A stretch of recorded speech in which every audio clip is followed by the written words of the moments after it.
and live. We'll let a few folks get in and just make sure that audio and everything is okay for everybody. And then we'll get into some of the questions and answers. And I'll let you introduce yourself here.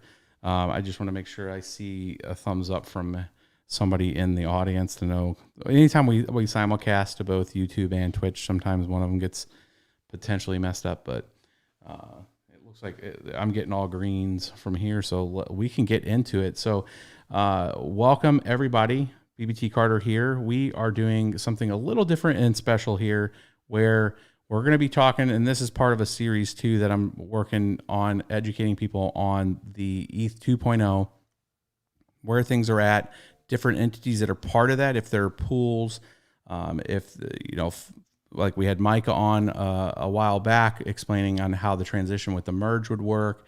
And then maybe we'll get Tim and some of the other folks on in a later episode where we can talk through and make sure people understand what's coming up. And if you have 32 ETH sitting around, and even less, because I know Rocketpool has options there for less ETH, this may be an option that you've been sitting on the fence for, that you're looking at. I want to hear more in a good conversation around what is ETH 2.0, how do I stake, all of that sorts of things. So this hopefully will bring you guys a little more clarity from an operating pool standpoint, and kind of just do pools work the same as like the mining pools, all that kind of stuff. We're going to get into that, but I am going to let you, Darren, introduce himself, and then we'll get into this.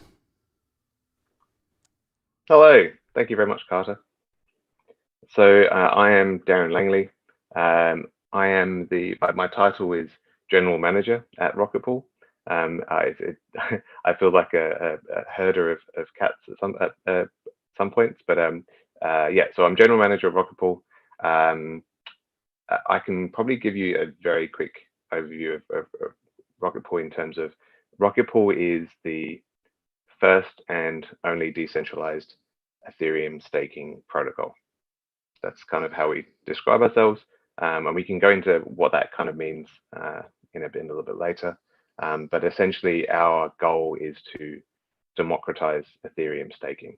So it's essentially to make it available to everybody. Yeah, that's us. Yeah, excellent. And that's a big question that comes up. And anytime that somebody comes to me and asks, since the majority of the audience here is going to be miners, people that are mining Ethereum, with GPUs, some that got lucky and were able to pick up a few ASICs that were a little more efficient on it.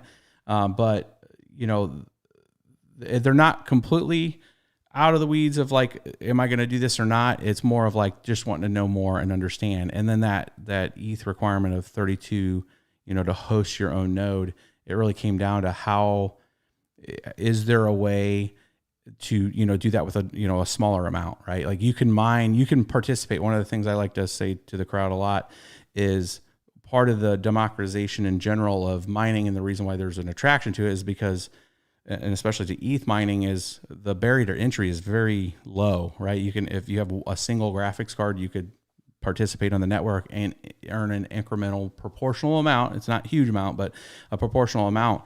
And you're interacting. You can get lost on the internet, find one of these videos, and overnight wake up and you have ETH, right? Like you're mining. And as that transitions over to proof of stake, an option like this may be what folks are looking for from, you could take a little bit of ETH that you already have, maybe that's the part that you mined, and then turn around and stake that.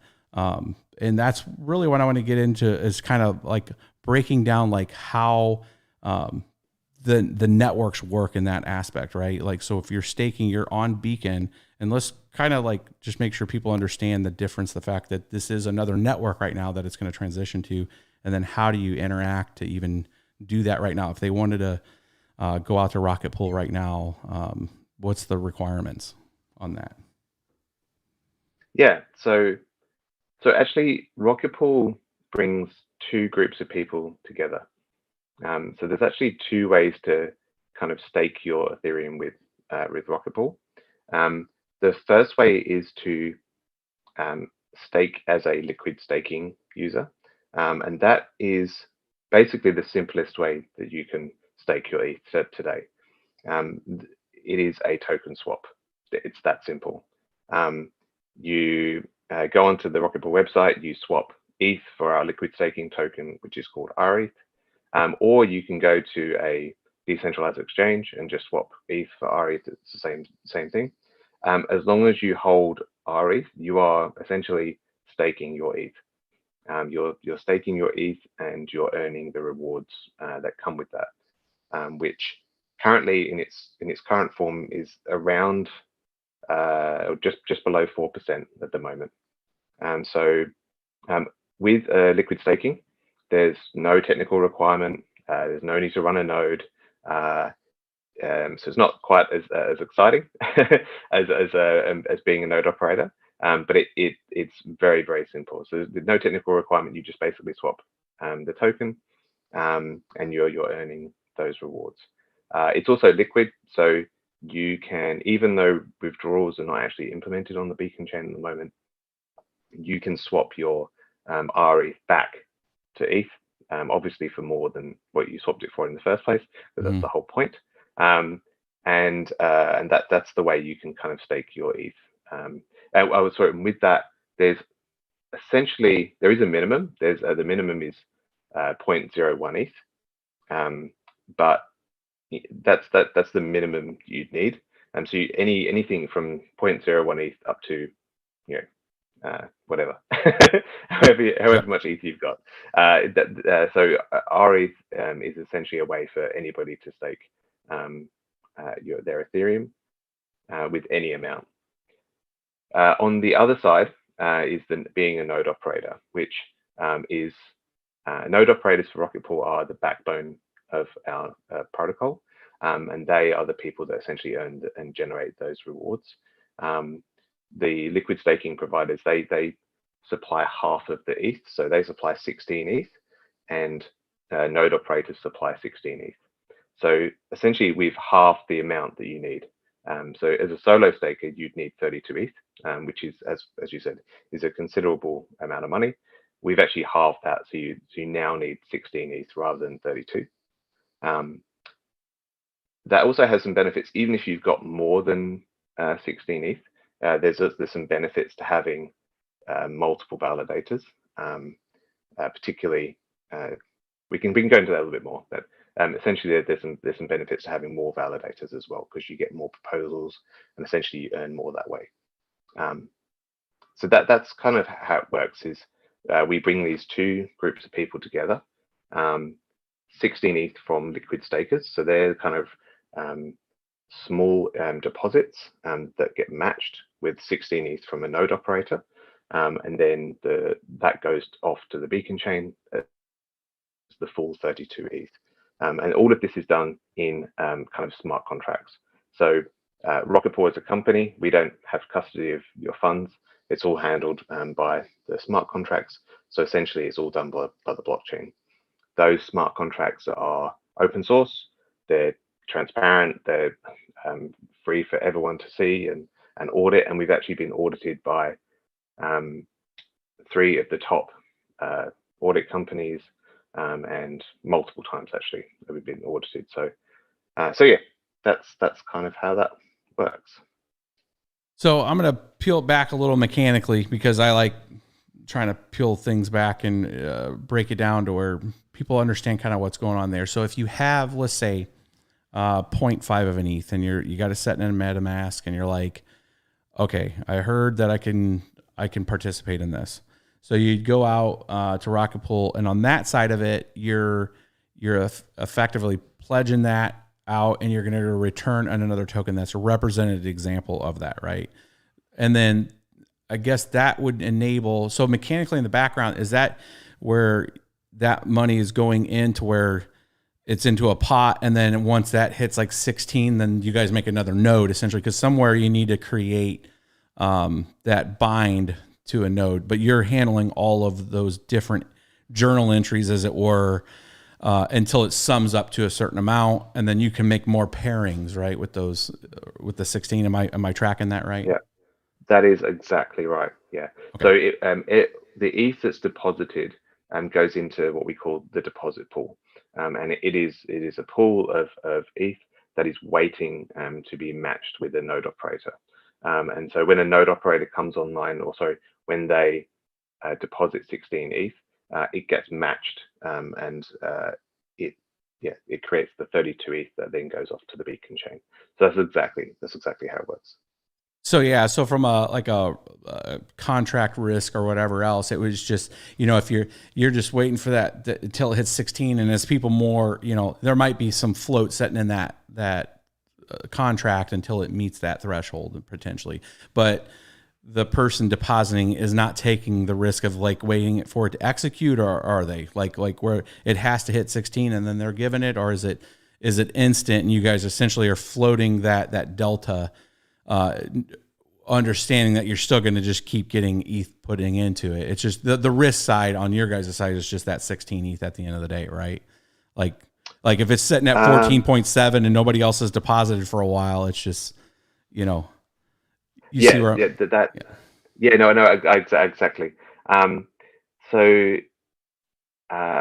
So what actually happens in that? So our deposit pool always has more than 16 ETH in it, because our ETH is in high demand.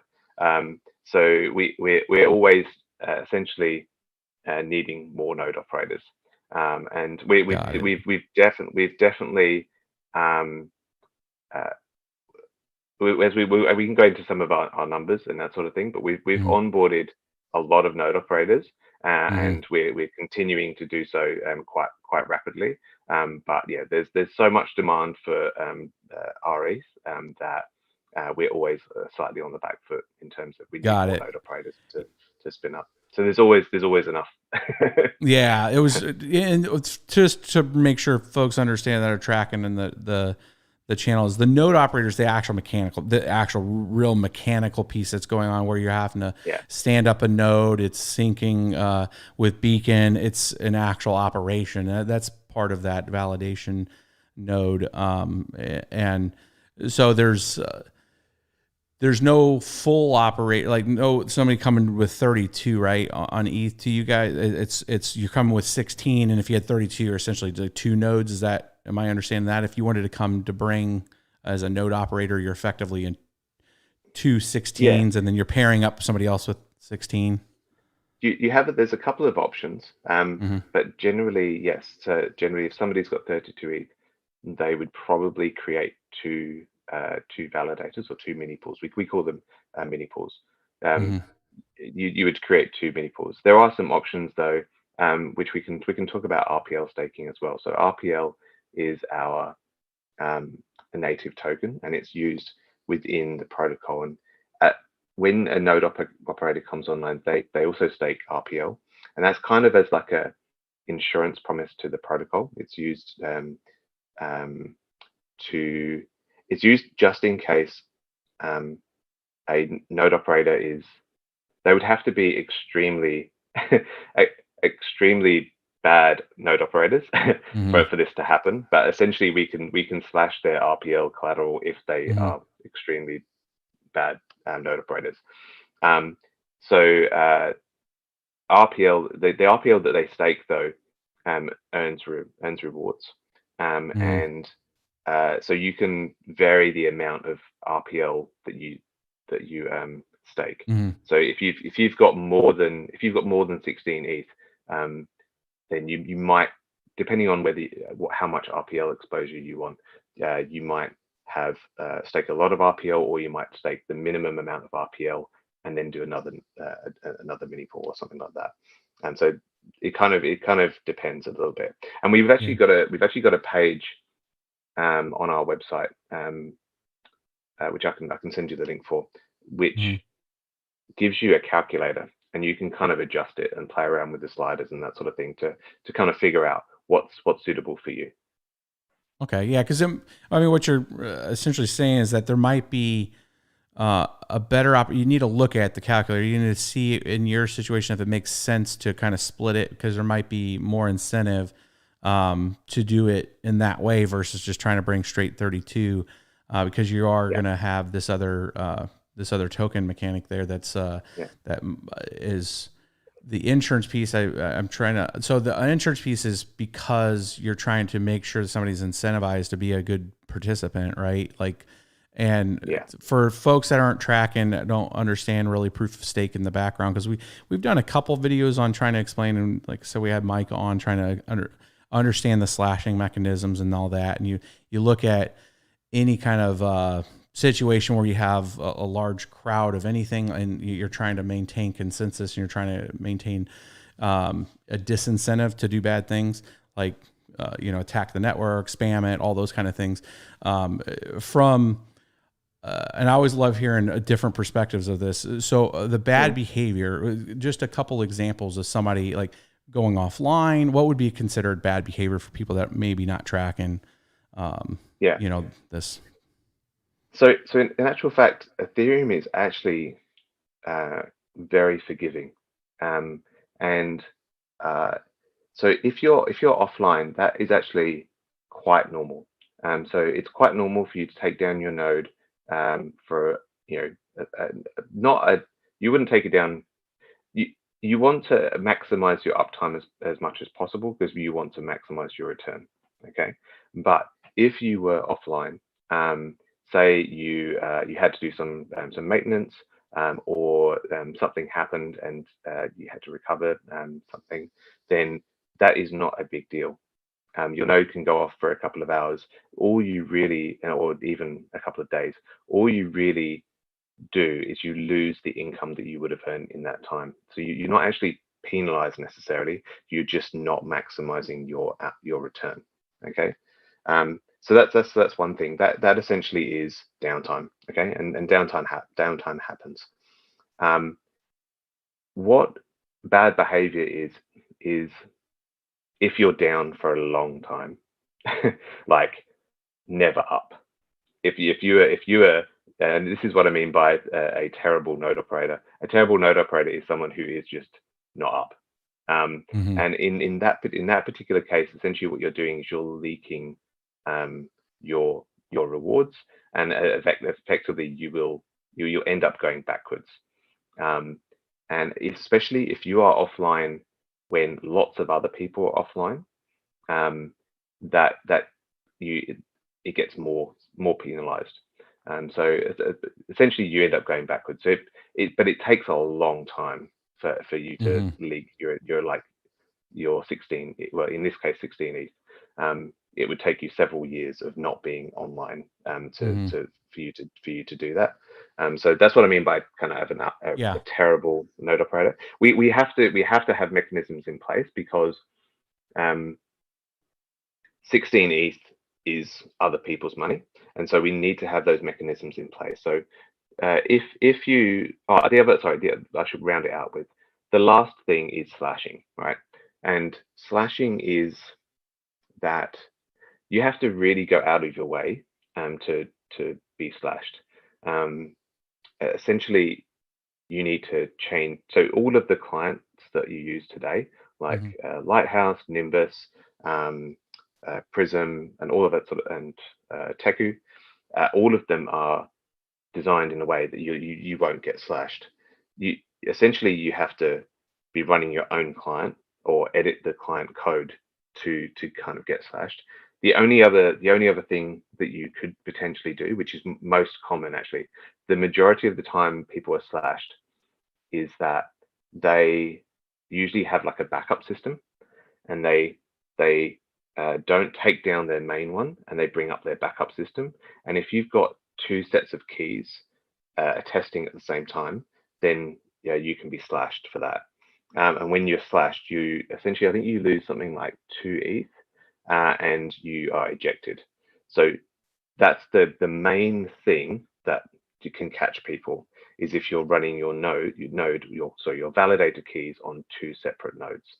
So that's pretty much just the only rule you need to remember, is don't do that. But the client software now has this thing called doppelganger detection. So most of them have it now. I'm not sure whether the one or two may not have it, but most of them have it now.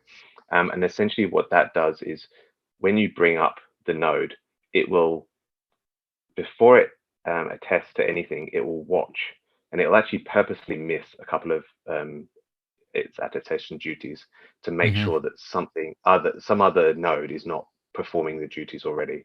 And so they've already started building in these protections so that that doesn't happen. But that's essentially the only reason why people have been slashed, is if they bring up two nodes running the same keys. So that's the only thing you need to worry about. Yeah, and I mean I guess clarify for folks of like, why would somebody want to do that? And this really comes down to just maintenance of any kind of system. Is you'll clone a state sometimes, right? So if you have a node and it's running within a VM on either a hosted service or locally, there may be a chance where you spin both of them up on accident, and then they're both, and if they're running like DHCP or something, and they'll grab a new IP, so now they're like two independent things, so they're the same. And I think that's kind of where you were going with it, where you could have an instance where you would have both running at the same time. They're both on different IPs, and now they have the same key, so it's creating like a race condition or something, and it's like, no, we don't want those. Those are bad. So no, that's actually a good. I haven't actually heard of. I mean, I can see that happening, like in the put the like developer and environment hat, especially if you're running like a production and a pre-production and you want something that can fail over to make sure you're always up. You technically would have them both in a state where one could just fell over to the other to make sure you're up. And that's actually a pretty interesting point. And it's good that the clients are addressing that to protect against that, to say, hey, you're running over here too.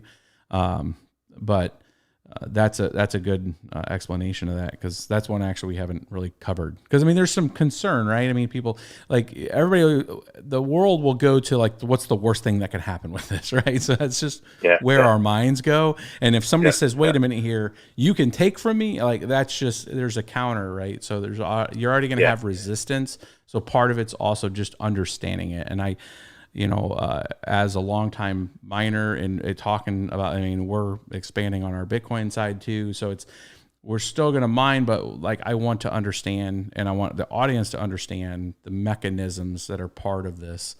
Cause I have always said, I firmly believe ETH isn't going in. I mean, it's not going away. There's a lot of development, a lot of care and feeding for it. And people are trying to build something new. And sometimes when you're building something new, things go wrong and you have to fix things. So just understanding on how to fix it and that you're addressing it, like for people just trying to do a maintenance operation, they end up losing 2 ETH. That was an expensive maintenance operation. It is. Yeah. It's good to know. Here, let me bring up my notes, because I know there's a ton that I want to make sure we cover into on this. We were talking about, the pools and, being a solo operator. I mean, so if somebody was sitting at this and going, well, what is the incentive? What's the differentiator to go from being a solo? Let's say they have, the required components, skill set, good internet, have confidence they can run it, them running it themselves, or, using a service. Is there a pitch to somebody that's, looking to do it solo versus rolling with you guys? So the difference is that you earn more with Rocketpool. So there's actually two strong reasons. First of all, we give you a lot of tooling to make it super simple. Super simple to do, super simple to monitor. We provide updates when the client updates come through and all of that sort of stuff. So we actually make it very easy to do.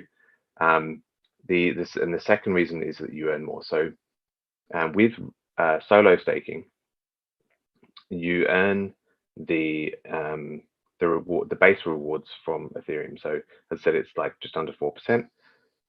With Rocketpool, so first of all, you can split your ETH between two validators, which means that you have twice as much chance to propose blocks. And proposing blocks, we can probably cover the post-merge stuff. Maybe that makes a bit of sense, but post-merge, that's a big deal.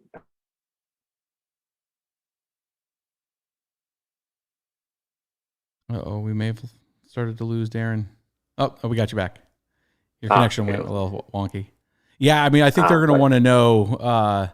That's a key piece is understanding. Like the when you're proposing blocks, is essentially at post-merge when now Beacon is handling the network, the rewards. You still the same rewards that you have right now, plus if you get to that chance to propose a block, you're going to also get potentially MEV. You're going to get like the block transaction reward, which, you know, minus burn is still pretty substantial considering the difference of issuance difference, right? That could be a lot more than your annual reward in one block with the right MEV event. Yeah, certainly. Yeah. So that way people know that difference. So I guess I'll transition to that. There's not a lot discussed. I mean, I know in our previous discussion with Micah, we try to talk to this when it comes to MEV. I mean that's just something that just doesn't happen. There's an event that you have to, either tie in with Flashbots, understand on how searching works. There's things that have to be done. Plus, you have to have usually kind of a war chest off to the side if you're going to reordering stuff to take advantage of arbitrage. All those things. I mean, there's like good MEV, bad MEV. What I would say is good MEV is just understanding of the way it makes sense to order sort, the same as if you were getting train tickets onto a train and seats at a baseball game and you're closer to the ground, right? I mean, certain tickets cost more money, and those have privileges. So like if you're order sorting for your most optimal, that makes sense. The, kind of dark forest arbitrage, whole other question, it's kind of one of those game theory things. Like you can not agree with it, but it's still going to happen type of thing. Yeah. So it's more of like, if you're good at searching and you've won an epoch of, selected, that you're going to be the proposer, you obviously can optimize that. I mean, Rocketpool, I would assume, is going to participate in MEV. I mean, I want to make sure I'm not saying that on behalf of you, that I'll let you talk about it, how you guys are going to handle like MEV and stuff like that. Yeah. Actually, before I answer that question, I'll just round up the why versus solo staking. So the last bit to that is so that obviously as a Rocketpool node operator, they earn Ethereum rewards on their 16 ETH. But they also earn commission on the rewards that they stake on behalf of the pool. So they actually earn 15% of the rewards that they earn for the pool. So that's another reason why they earn more with Rocketpool. The other thing is because they stake RPL, every 28 days they get essentially new RPL issuance, because 70% of our RPL inflates by 5%. And 70% of that goes to node operators. So essentially, we're kind of rewarding node operators for staking their RPL, and that goes to node operators, and so they earn that. And at the moment, that's kind of around 11%, and so that's quite a good return as well. So they're the reasons why people would choose Rocketpool over solo staking. And in actual fact, because we're at a conference at the moment, and that's a lot of the solo stakers that we're talking to now are waiting for the withdrawal hard fork, which is Shanghai, so that they can exit and then come with Rocketpool, because they know they're going to earn more. With MEV, technically we are not going to get involved in MEV, but we have to deal with MEV. So our position is that we wish it didn't exist, but we know that from discussions with and hearing Vitalik talk about it and that sort of thing, we know that getting rid of MEV at the consensus level is not going to happen, at least in the short term. Vitalik might have an idea in the shower one day, and suddenly he's got some other researcher, not just Vitalik, but some other researcher comes up with an idea in the shower, and suddenly MEV is gone. But in the meantime, that's not going to happen. So we kind of have to deal with it.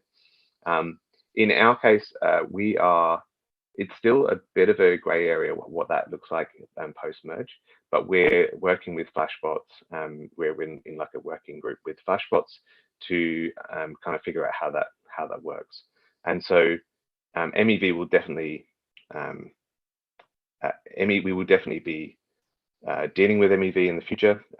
The way that we deal with it though are along the lines of, so MEV will actually be shared with RETH holders, because the aim, the design goal for us is to share MEV with RETH holders, because half of the capital that the validator or a node operator is using doesn't belong to them, and so they should be sharing the MEV. And so that is our design goal, is to share MEV with node operators. And there's a couple of ways we can that we're thinking about doing that, but that's our kind of stance on MEV. Yeah, I mean I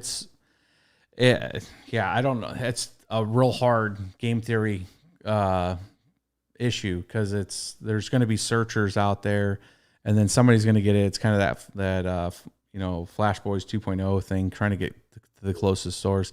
And one of my concerns I brought up a few times with it, in a mining world, it's pure game theory. Who's going to win? We don't know, right? Like you have hardware. Statistically, somebody with more hash rate is going to win blocks. And then if you have those at a pool level, Ethermine's going to get 27% over 1,000 blocks, because they have 27% of the network, plus or minus luck. So then there's behaviors that occur that certain blocks are held until they get right. There's that whole dark forest piece of like, well, I won't.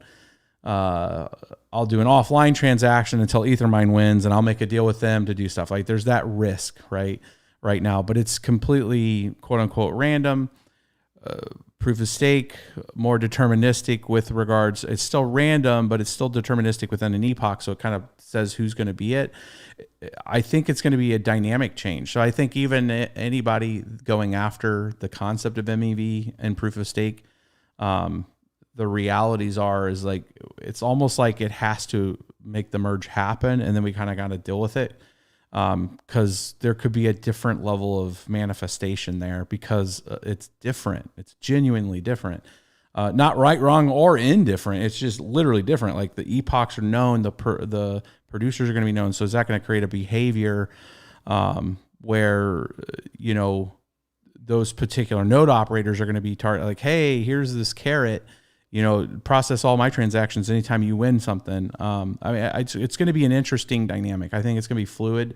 So it is. It was just more of how can that be addressed. And especially on the arbitrage side, it's all comes back down to incentives. So that's point of like the slashing. I get that. It's all what's going to be the disincentive to do it. And is that something that's tracked, and can you have that?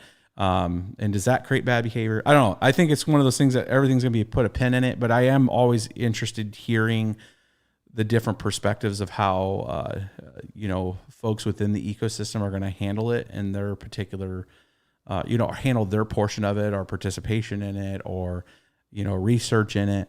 Cause that's like one of the little like nerd out things I love to kind of identify and figure out. And I'm not a searcher. I don't, we just mine to a pool. But it's an interesting thing, I think, in this space.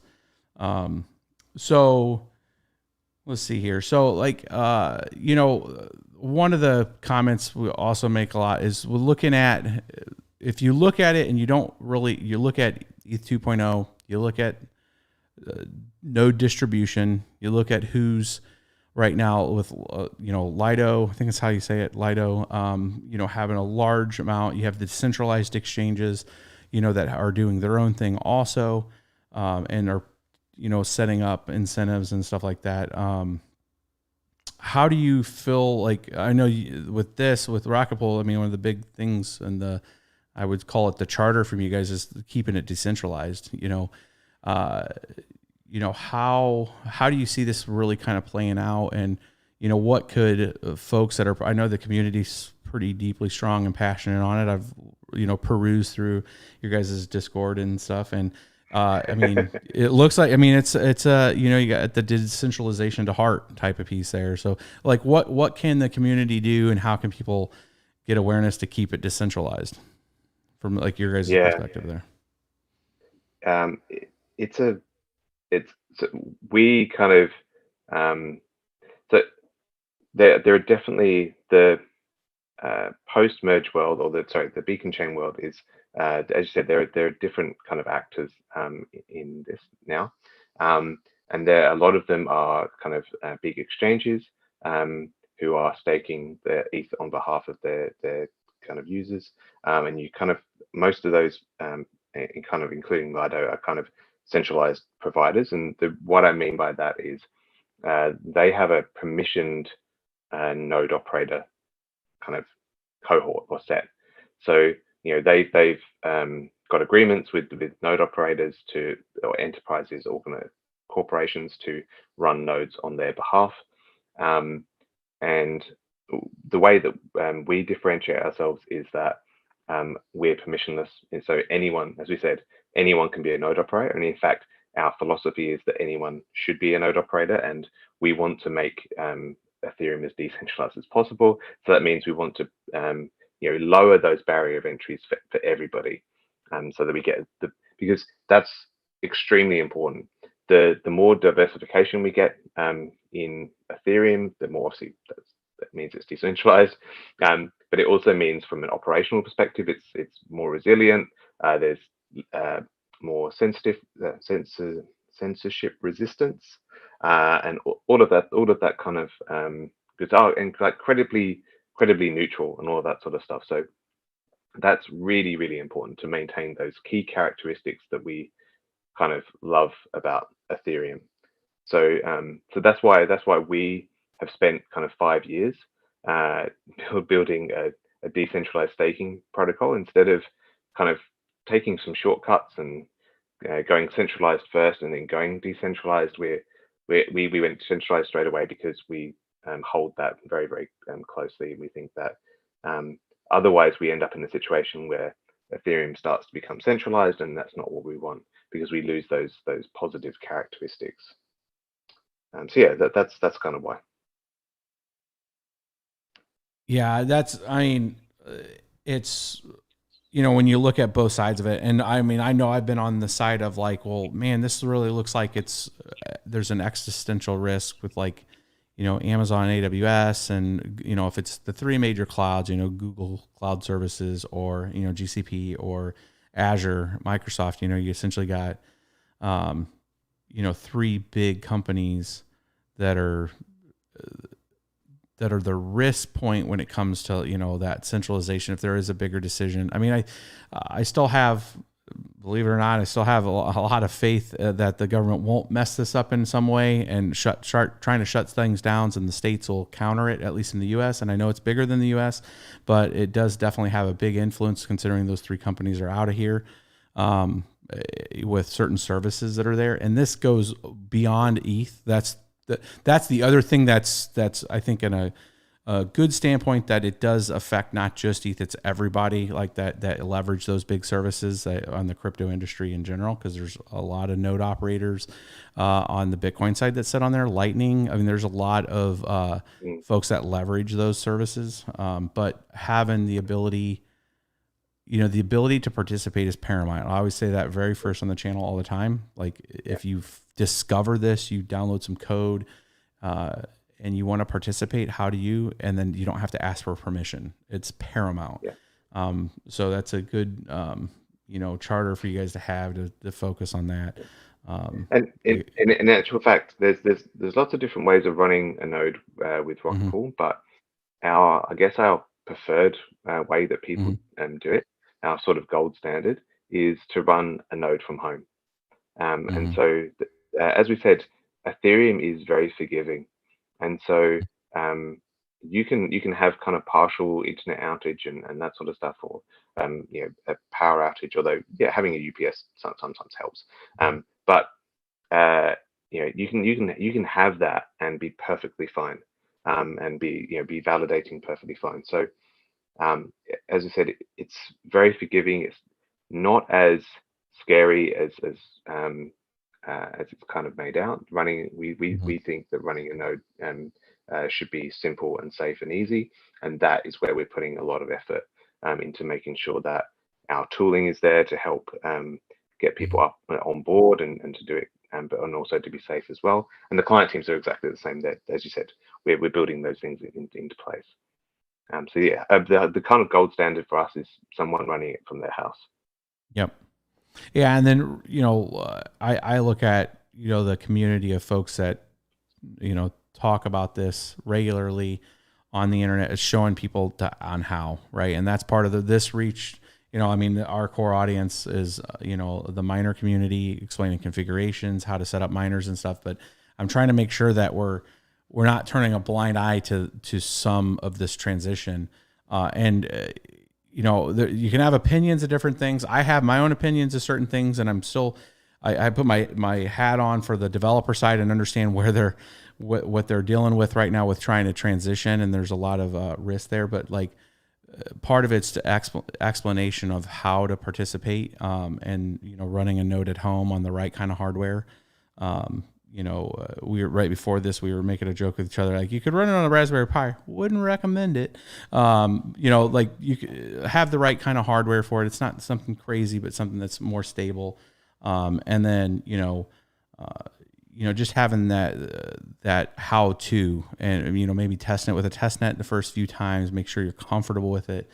And then having some telemetry and metrics. That's another thing that I think a lot of people attract on the mining side, is that there's a lot of examples of what to do, observe, report stuff. So like on the node side, or setting up something for like an ETH staking node, it's kind of this catch-22, I think, when I look at it, of like, why haven't we really showed it? It's like, well, if I actually take 32 ETH live and like try to do this, like there's some existential risk there, because we were like, hey, he's got a computer with 32 ETH on it. We know, where I'm in a miner, I have a piece of hardware that's mining to a pool. You don't know if I've withdrawn it from the pool or not. And then that could be going to an offline wallet somewhere where it's not even here.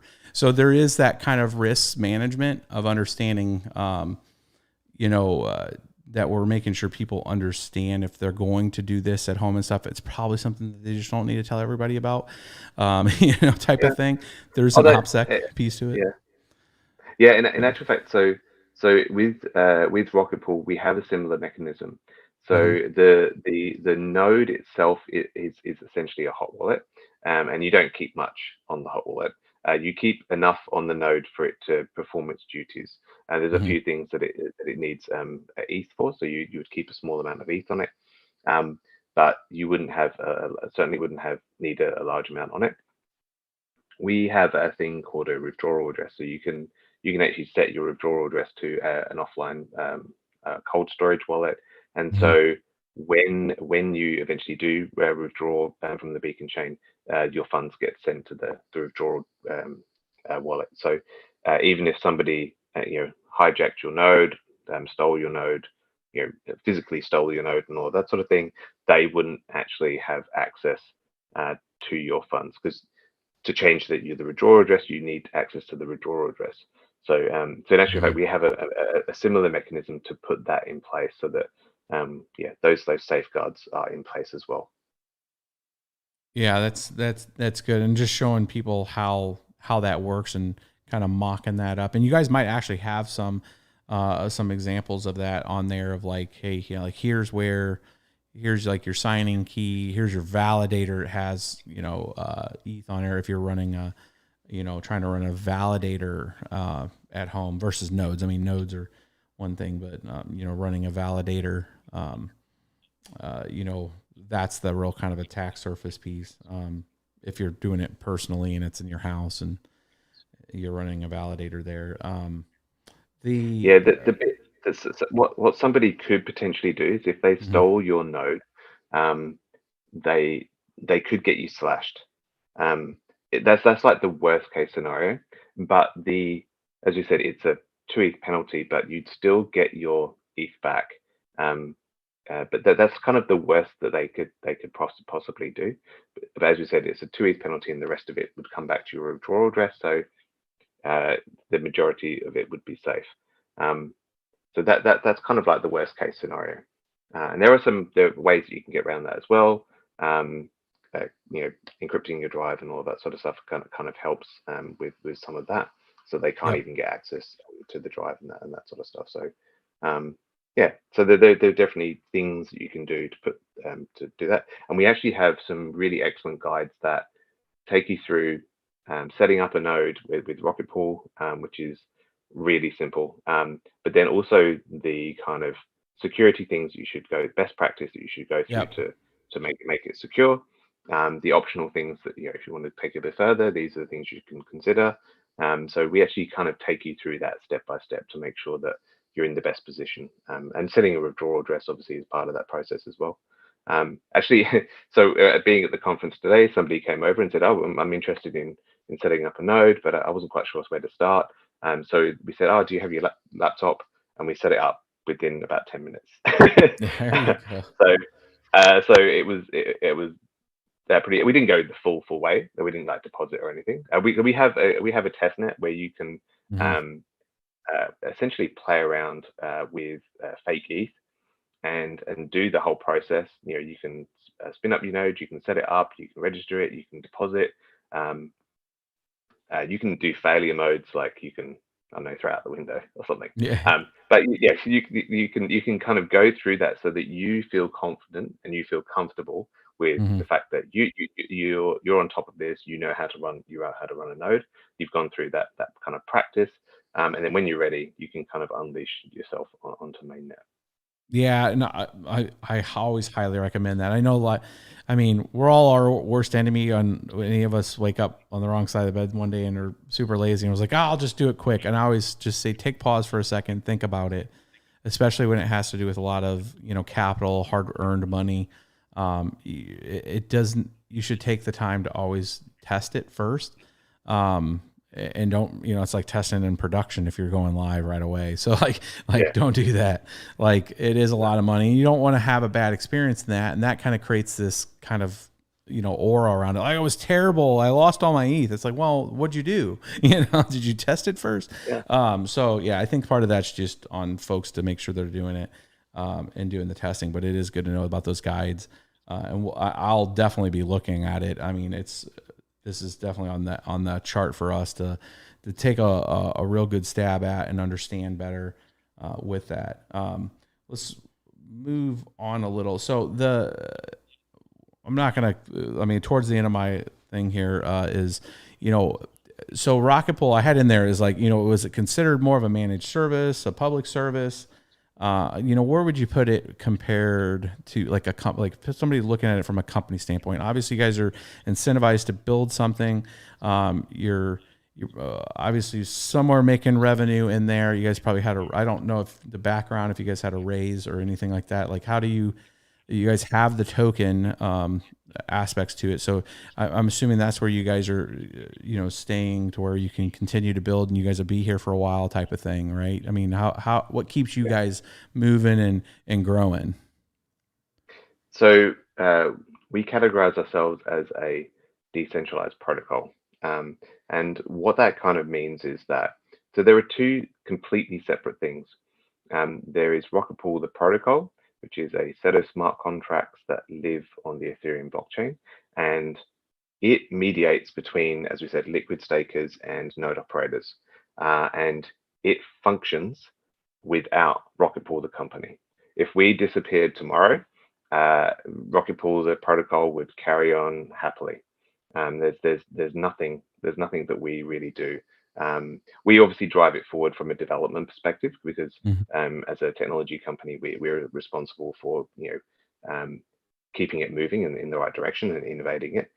But from an operational perspective, we don't really do anything. There's one a slight caveat to that. So one of the ways that we make money is that we have this thing called the Oracle DAO, and because Ethereum, because essentially we've got two chains, we need to kind of oracle or kind of move information between the two things. And we have this Oracle DAO, which are a set of kind of slightly privileged actors that kind of come together to make sure that the protocol is working effectively. Now, Rocketpool is only, the company is only is 4 of those out of the 14 members on that Oracle DAO. The other 10 are people like Lighthouse, Nimbus, Consensus, Bankless, who else? Etherscan, Beacon Chain. So essentially, a lot of these kind of well-known actors within the Ethereum ecosystem. So they essentially perform these Oracle duties to make sure that the system is running. So as I said before, if Rocketpool, the company, left, the Oracle DAO would maybe be made up of those people, and it wouldn't care. So that's and as we said about the RPL inflation is 5%. 70% of that goes to node operators, 15% go to these Oracle nodes, and 15% go to a treasury for essentially growing Rocketpool over time. We are 4 of those Oracle members, and so we do earn RPL from that, and that's essentially how Rocketpool, the company, makes money. We also did a token raise back in 2017, so we do have essentially a treasury of RPL that we use to fund our activities as a company. Although we're very, very conscious that to fund our activities we need to sell RPL, and so we are very conscious that we maintain a kind of a low operational footprint for that reason. So that's essentially how it works. Yeah, no, that's great. I mean, that's one of the questions that come up from folks, right? Is like what happens when folks go away, or what happens if something goes away? Most of the time I usually like going back, and I know this is not the best example, but it's like Charlie Lee left Litecoin. Litecoin still exists, right? It's things happen. Like that's the thing about having the incentives and the mechanisms that are in place out there, is that these networks are living and breathing, and they're incentivized to be upheld. And circumstantially, when code is written within a smart contract and it's living and manifesting on the chain, it's there and it's going to operate if people execute against it, because it's like its own little nested blockchain as a service. It's there, and unbeknownst to any other updates, right? So it is it's an interesting dynamic. I think it's one of those things that not everybody's fully tracking, of understanding how the companies kind of work and manage. And when it's like you guys are a living, breathing like extension of the DAO process, right? And you're just a component of that, right? So it's interesting to see it play out, if like how companies can function and manage around that. Because go ahead. Generally how these protocols work is that they just mediate between different participants. And Rocketpool as a company, we're just a participant in that process. And the protocol, which is a set of smart contracts, that mediates between the different parties. So as we said, so when you stake your ETH via our ETH, a commission is paid to node operators, but a commission is not paid to us. It's paid directly to node operators, because they're the ones doing the work. They're the ones that should be rewarded for doing the work. And so we don't sit in the middle and take a cut or anything like that, because we don't want to rent seek in that way. We kind of do it in another way. We use our tokenomics to do that. No, that's it's interesting to hear that, that how it's designed, how you guys are working and can maintain operations like that. I know that I haven't looked at chat yet, but I know that there's gonna be a lot of when ETH2 bros. So the recently, I know Tim Binko came out and said that, hey, they're moving in the merge at least another few months as they're going through, the discovery post shadow forks and all that. And I know this is really probably more for our core dev kind of discussion, but just this doesn't, let me ask it from a different perspective. This doesn't necessarily impact anything you guys are doing. It's just when the merge happens, it's just now a new set of fun begins for you guys. I mean, how does this impact you? I mean, does it impact you, the fact that the merge looks like it's moved a little further? I mean, do you guys, I know nobody has a crystal ball. Yeah. But I mean, from definitely from an outsider's perspective, you can kind of tell that there is this kind of belief that it will never actually launch.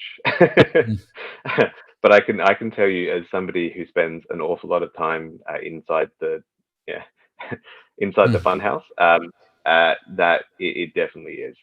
And we have kind of never been closer to that. The confidence with the client teams is very, very high. And we've kind of moved beyond kind of conceptual issues and gone into just essentially refinements and client implementation optimizations and that sort of thing. So we're definitely very close in that. From an outsider perspective, it does look like it's kind of slipping, but from an insider perspective, you can see the progress that's being made, and that's really good to see. Software, as you know, Carter, the software projects are hard to predict in the best of times, but essentially what we're talking about here is a bleeding edge research and development project that is done in the open, conducted in the open. So it's definitely something that it's not as easily predictable as a kind of a repeatable software project. It's something that definitely takes some time to get right. And one of the things that the teams should be congratulated on is making sure that they're doing it right, which is the most important thing. The safety of Ethereum is the most paramount thing that we can do, and so that's why they're taking the time to kind of do it right and go through those testing. I can definitely say that the testing is amped up from kind of over time. More and more testing is going into it, so it's definitely we're definitely getting there in terms of that. In terms of how it affects us, so it affects us kind of mildly. So obviously we want the proof of stake chain to go live, and that is mainly because we want it executing transactions. Currently, the proof of work chain is executing transactions, and so transaction fees are going to miners, which is fantastic for miners. But as somebody who is a validator, they want the transaction fees. So as soon as the merge happens, transaction fees will start going to validators, and so that's key kind of for us in terms of both our node operator return, which will go from something like, it's not completely clear at the moment, but currently, with, as I said before, validator returns are about just below 4%. After the merge, it will probably jump up to somewhere between 8 and 12%. So it's a big deal and something that we're really kind of looking forward to. So that's what we're kind of looking forward to, is our node operators, which there's now over 1,000 individual node operators operating in Rocketpool today. Those node operators are actually going to be executing Ethereum transactions and getting those transaction fees, and participating in Ethereum and its security. So that is the thing that we're kind of most looking forward to in terms of the merge. Yep. Yeah, and it's probably my number one question I get most of the time, even on ours, with just because it is miners right now that are upholding the consensus side right now, and then when is this transition going to happen, and what happens, and do they take the hardware somewhere else, whatever. But it's there's a lot of questions with, like, well, it seems like it's always slipping. They've been saying it since 2017. It's like it is literal research. You're building the plane while it's flying type of thing. But it's it's a living, breathing network, and it has to be right. There's a lot of capital locked up, and there's a lot of it's not even just about I go all the way back to the original days of getting into this space back 2011, and understanding at the time there was a concept of it would be worth money, but it was more of like the understanding of this decentralized way to communicate and transfer, information. And I look at like there's two sides to like the aspects of this as you start to transition something. And there's a lot of people in there that are like, yeah, it's going to be worth money, but I'm trying to make this thing function. There's a lot of development in this space, for Ethereum, that's where the developers' heads are at. It isn't necessarily, that, the price is going to go to 10,000 or something, right? It's they're building something that's going to perform a function. And that's always been the counter that I always talk to, for our folks, that are miners and like, they're getting the reward and stuff. But the reason why the reward and all the fees and stuff are there is because people are using Ethereum. Like a lot of people are using Ethereum. It's actually being used.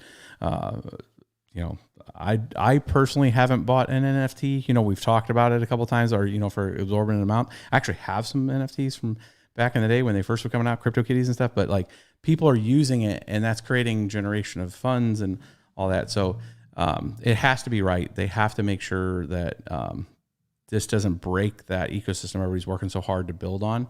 If it goes to October, it goes into first quarter next year. I mean, my crystal ball is telling me, if testing's still showing some issues into the summer, then, it's probably gonna be first quarter, my opinion. Just because nobody should release something in December, because nobody wants to be doing that in December. But if it is first quarter, that's probably the safest. But Tim and the team will know what makes sense. But I think the time that we have right now till that merge we're at that. To your point, this is the reason why we're having a discussion about this. Is this has been around for a little bit, and I haven't talked about any pools or any aspects really deeply about 2.0. And I want to make sure that our community, the miners that are watching in this community that's been watching for years since the beginning of Ethereum. I think we went live in 2015. We were it was like October. I think it was October 3rd. I did my first Ethereum of 2015 to explain like what the network was and how to mine it and stuff. So trying to make sure on this transition, people have the perspective from you guys and from other folks that are integral into getting 2.0 through. I think it's a key piece if you've been mining it for a while. So, and in actual fact, miners are in a very good position. So, it may not seem that way, but miners are in a very good position. So, obviously, they will have some ETH, but they also have very strong technical ability to keep these machines running, and so. All of that is transferable to this new world, and as I said, from a Rocketpool perspective, we want more node operators, and so we're going to help people onboard, and our community is, as you said, they're very passionate. They are extremely helpful to onboard new node operators from essentially 0 to 100. But miners have a unique, ability in the sense that they already have this ability of being able to keep their machines running. They have kind of technical ability around, operating the machines, and they also have some ETH available as well. So it does mean that they can transition into being a node operator. So. And as I said, we've got guides and jump into our Discord because we can definitely make it easier. And Carter, I mean, it's fantastic you're doing this kind of work to kind of educate people on what Ethereum was happening to Ethereum and that sort of thing, because there is a lot of opportunity. The future of Ethereum is going to change, but there's still a huge amount of opportunity for people with those skills to kind of achieve things.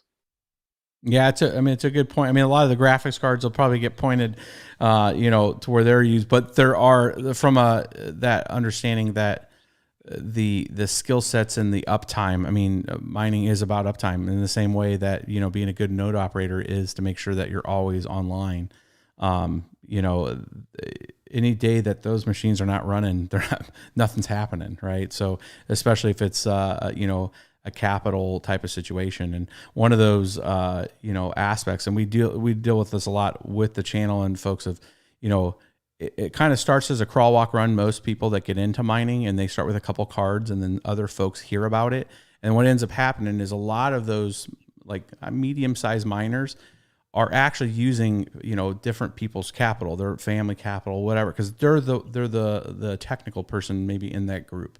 And I don't see why that can't work the same way as you start to get understanding of how these aspects work. Of maybe taking to what you're saying there, where it's like, hey, instead of buying these graphics cards that cost $2,500, at least for this one, we're gonna deploy some of those maybe to another network or something that's going on with crypto and related to that. But there might be an opportunity, instead of buying some more graphics cards, to set up a node. We're going to do 16 ETH on this, but we're going to keep it online.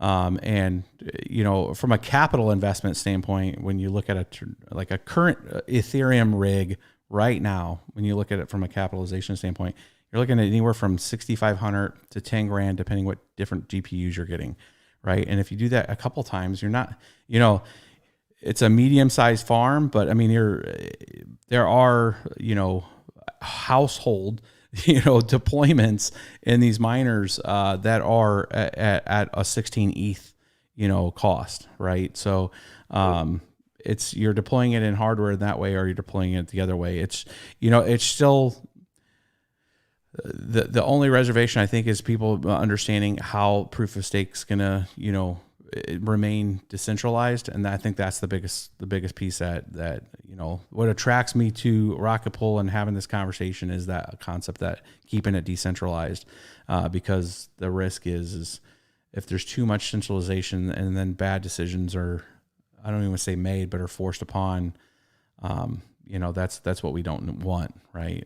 We want a good representation in the space of all the ideals and aspects of it. So we'll see how this one, how folks come back. I'm interested to see the comments and have that conversation with people. I mean, there's going to be opinions on both sides, because people are still, that haven't been tracking ETH for as long and maybe got in late and, are like, what do you mean I can't mine anymore? Where we've been saying forever, hey, it's going to go. One day it's going to go, but it's going to go. I firmly believe they'll move it over a proof of stake at some point, but as long as they've done their due diligence. So, and we'll maybe do a little deeper dive on the next one. We will show the platform, that kind of thing.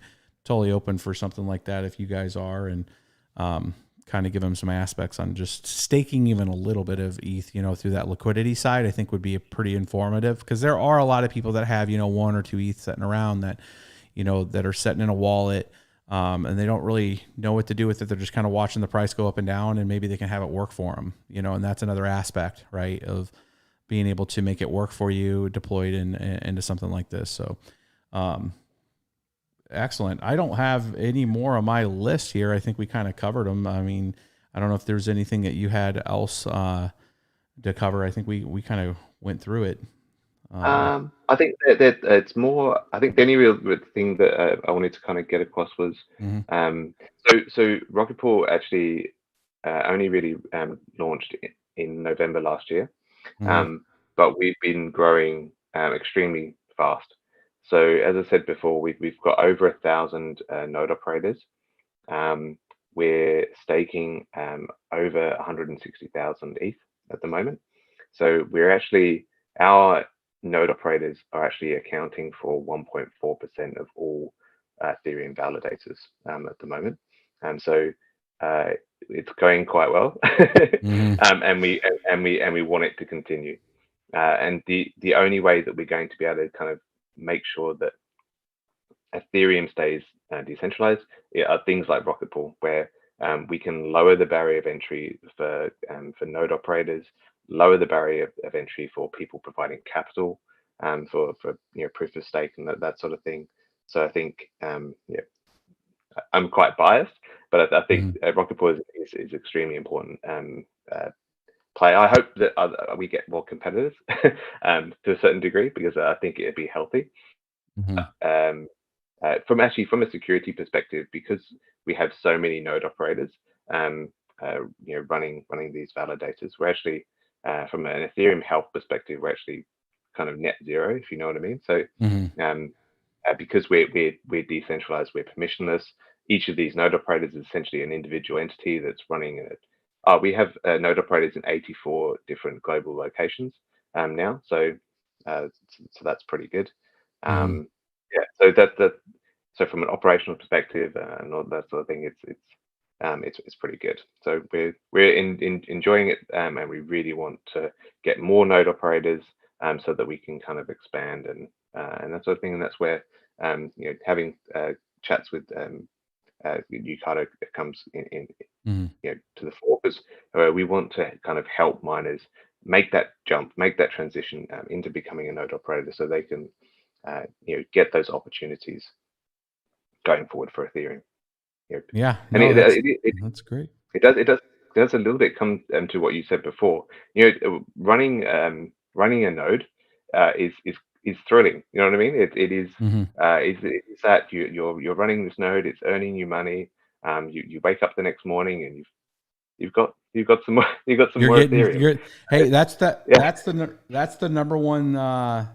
I mean, especially earlier back in the day, it's like everything's kind of like the TikTok generation kind of coming in, and like everybody kind of mines for a little bit and then they come out and it's kind of fair weather. But when you look at some of the, just folks that reach out and say, I found this video on the internet. I had no idea. I had a computer. I downloaded this piece of software, walked through this little 5-minute tutorial, and I woke up the next morning and I had a distribution. They had got a pull payout, and to encapsulate that, to democratize that, knowing that it doesn't matter where you're at in the world, it doesn't matter your situation, as long as you have an internet connection, you had some way to interact with that, and that was the same amount that somebody else in a different inflation-ridden country, it's same thing, right? It's this, you're earning the same amount for the same proportional hash rate, from a miner perspective.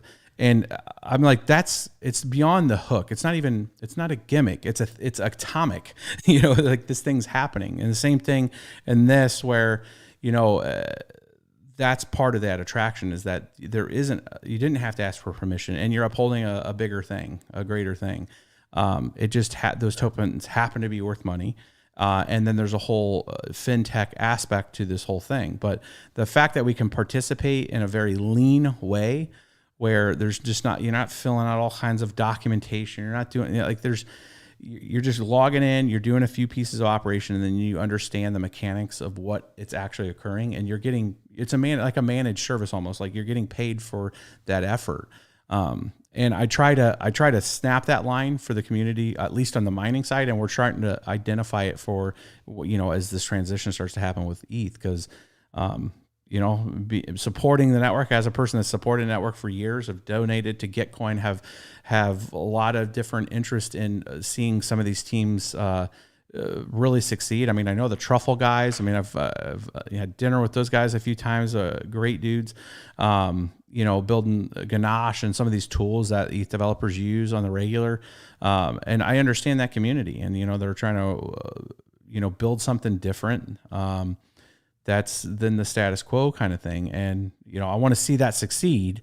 And this transition, I think, is a big piece of it, but it's just, I think it takes people talking about it and kind of peeling it back of like, what's still to be done, and then what's the expectation management. And this is one of them, is like, how can I do it? I've read through the little thing. I saw the little wizard that ETH Foundation set up, and everybody was confused because it was like, that's like 30 steps, that like it's evolved since then. And, I've done, I just recently did the liquid staking. I wanted to see in MetaMask, how it kind of functioned and worked. So I did that. And I mean, it was click, loot. I mean, it was 3 clicks, and it was part of it to provide, liquidity to it. And then, get that transition over to the RETH.